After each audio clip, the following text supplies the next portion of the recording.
हम लोग द्वार पे ठेला लेके खड़ा थे तो नाते रिश्तेदार से मदद मांग रहे थे, मदद कोई नहीं कर रहा था।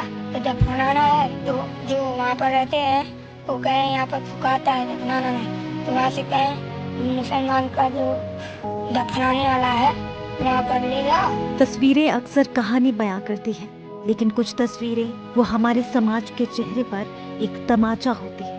ये तस्वीरें उत्तर प्रदेश के महाराजगंज की, और ये सिर्फ एक खबर नहीं बल्कि हमारे और आपके लिए सैकड़ों से सकते हुए सवाल भी है। ये कहानी 14 साल के राजवीर और उसके छोटे भाइयों की है। 14 साल एक ऐसी उम्र जिसमें बच्चे खिलौनों से खेलते हैं, लेकिन राजवीर अपने भाइयों के साथ अपने पिता की लाश को ठिकाने लगाने की जिम्मेदारी ढो रहा है। माँ पहले ही छोड़कर जा चुकी है और लंबी बीमारी के बाद पिता का साया भी सिर से उठ गया। उम्मीद की पहली किरण रिश्तेदार होते हैं, लेकिन यहाँ तो दरवाजे पर दस्तक देने से पहले ही उम्मीदों ने दम तोड़ दिया। किसी ने साथ नहीं दिया। हिम्मत करके तीनों भाई पिता के शव को एक ठेले पर रखकर शमशान घाट पहुंचे। सोचा था यहाँ कोई तो होगा जो इस बोझ को समझेगा, पिता की चिता सजाने में मदद करेगा।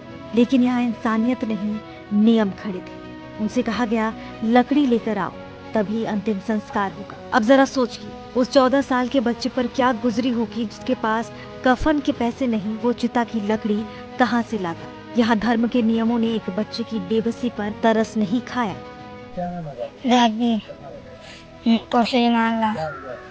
तबीयत खराब था किसका? मेरे पापा का, तो वहाँ पर मेडिकल हॉस्पिटल ले गए थे तो वहाँ से आए, 15-20 दिन जिए थे तो देहांत हो गया। तो एक दिन पहले जिस दिन देहांत हुआ था उसी दिन हम लोग द्वार पे ठेला लेके खड़ा थे तो नाते रिश्तेदार से मदद मांग रहे थे, मदद कोई नहीं कर रहा था।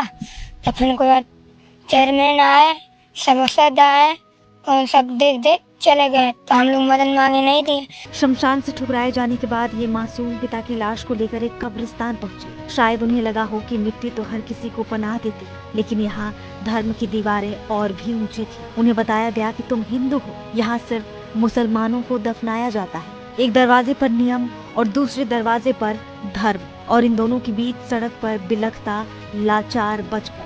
अब राजवीर के पास एक ही रास्ता था, पिता की लाश ठेले पर रखकर सड़क पर भीख मांगना, ताकि वो अपने पिता का अंतिम संस्कार कर सके। राहगीर आते जाते रहे, किसी को लगा ये भीख मांगने का नया तरीका है, तो किसी ने इसे फिल्मी कहानी समझकर नजरअंदाज कर दिया।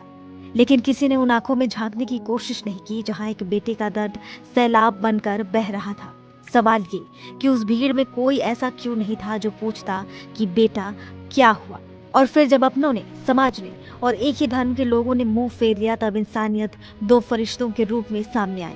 राशिद और वारिश कुरैशी, दो मुस्लिम युवक जिन्होंने ठेले पर रखी लाश और रोते हुए बच्चों को देखा। उन्होंने ये नहीं पूछा कि तुम हिंदू हो या मुसलमान, उन्होंने सिर्फ एक बच्चे का दर्द देखा और एक बाप की लाश का अपमान।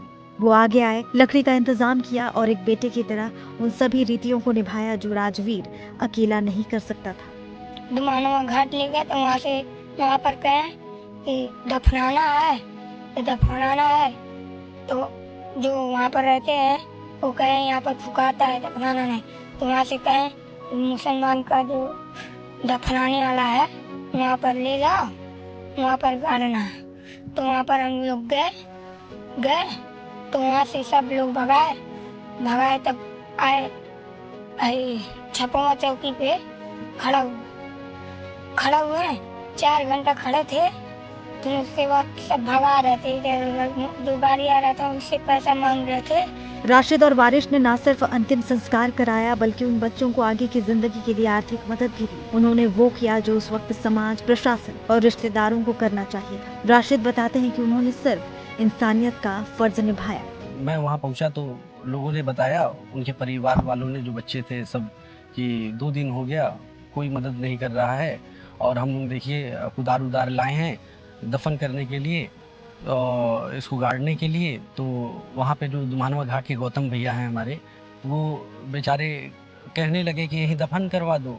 तो ये लोग कहने लगे अच्छा अभी दफन करा दिया जाएगा, पहले देख लिया जाए लकड़ी की कहीं व्यवस्था हो जाती है। थक मान के हार के ये लास्ट में दफन करने के लिए एग्री भी हो गए। तो इधर उधर भटका दफन भी नहीं लोगों ने करने दिया। इसके बाद जो है मैंने सारी व्यवस्थाएं करा करके जो भी रीति रिवाज धार्मिक हिसाब से होती हैं उस हिसाब से हमने लकड़ी तमाम चीज़ें करा करके मैंने रात्रि 11-12 बजे तक वहाँ रह करके सब कराया। ये घटना हमें बहुत कुछ सोचने पर मजबूर करती है। क्या हमारे पूजा स्थल और अंतिम संस्कार की जगहें इतनी संवेदनहीन हो गई हैं कि एक लाचार बच्चे का दर्द भी उन्हें पिघला नहीं सकता? क्या हमारे रिश्ते और सामाजिक बंधन इतने खोखले हो चुके हैं कि मुश्किल वक्त में साथ देने वाला कोई नहीं? ये कहानी बताती है कि इंसानियत का कोई धर्म नहीं होता। जब धर्म के ठेकेदारों ने दरवाजे बंद कर दिए तब इंसानियत ने ही दरवाजा खोला। आज राशिद और वारिस की तारीफ हर कोई कर रहा है और करनी भी चाहिए, लेकिन सवाल ये कि क्या इंसानियत को जगाने के लिए हर बार किसी राजवीर के बचपन को इस तरह सड़क पर सिसकने की जरूरत पड़ेगी?